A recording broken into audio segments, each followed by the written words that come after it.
अस्सलाम वालेकुम दोस्तों, ट्रायंगल खे कंटिन्यू कयूं था। ॿ क्वेश्चन्स आहिनि जेकॾहिं अहिड़े क़िस्म जा अची वञनि, ट्रायंगल्स ठहियल हुजनि त तव्हां आंसर्स कीअं कढंदव।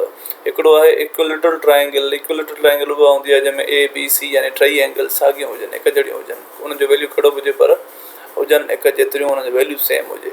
ऐं हिकिड़ी ॿी हूंदी आहे आइसोसेल्स ट्रायंगल, जंहिंमें ॿ एंगल सेम हूंदियूं आहिनि ऐं हिकिड़ी डिफरेंट हूंदी आहे। ॾिसो हिते सी जो वैल्यू 3 ॾिनल आहे, बी जो वैल्यू कुझु बि न आहे ऐं ए जो कुझु बि न आहे। हिन जो मक़सदु इहो आहे त हीअ पाण में ॿई सेम आहिनि। पोइ हिनखे तव्हां एक्स एक्स करे छॾियो, तव्हांजी मर्ज़ी आहे, वाई वाई करे छॾियो, तव्हांजी मर्ज़ी आहे। हिते मां सभिनी खे एक्स करे छॾियो आहे, तव्हां सभिनी खे सी करे छॾियो त तव्हांजी मर्ज़ी आहे, ठीकु आहे। सो अगरि अहिड़े क़िस्म जो अची वञे, तव्हांखे सिर्फ़ु इहो लिखियलु हुजे वर्ड प्रॉब्लम में, what is angle of equilateral triangle, त बि तव्हांखे ख़बर हुजणु घुरिजे त इक्विलेटरल ट्रायंगल जो टई एक्स एक्स एक्स हूंदियूं, ठीकु आहे।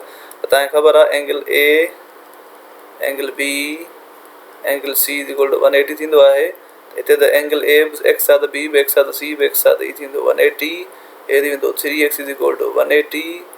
3 ख़तमु करिणो आहे त ॿिन्ही पासे 3 खे डिवाइड करे छॾियो, 3 ते ख़तमु थी वेंदो, हिकु टिकी 6 टिकी 60 थी वेंदो, यानी हिते एक्स जो वैल्यू अची वियो 60, ठीकु आहे। जेकॾहिं मूंखे 3 ख़तमु करिणो आहे हिते त मां हेठां 3 ॾींदुमि, पर हिकिड़े पासे 3 न, ॿिन्ही पासे 3 ॾियणो पवंदो आहे। हिनखे 3 3 कैंसिल थी वियो, हिते एक्स बची, हिते वरी 180 ऐं 3 खे वंडियोसीं त 60 अची वियो जवाबु। यानी हिन जी इहा डिग्री बि 60 आहे, इहा डिग्री बि 60 आहे ऐं इहा डिग्री बि 60 आहे। टिनी खे भले तव्हां प्लस कयो त 180 जवाबु अची वेंदो, ठीकु आहे। हाणे तव्हां हुन ॾे तव्हांखे ख़बर आहे त एंगल ए जेका एक्स आहे, एंगल बी बि एक्स आहे, एंगल सी 3 आहे, 180, हिनखे परते खणी वञो, हे थी वेंदा 2x, 180 माइनस 3 ऐं हे थी वेंदो 2x, हे थी वेंदो 150। ॿिन्ही पासे 2 2 डिवाइड कराए छॾियो त जीअं ही 2 2 कैंसिल थी वञे त छा थो बचे हिते x, हिते थो बचे 150/2।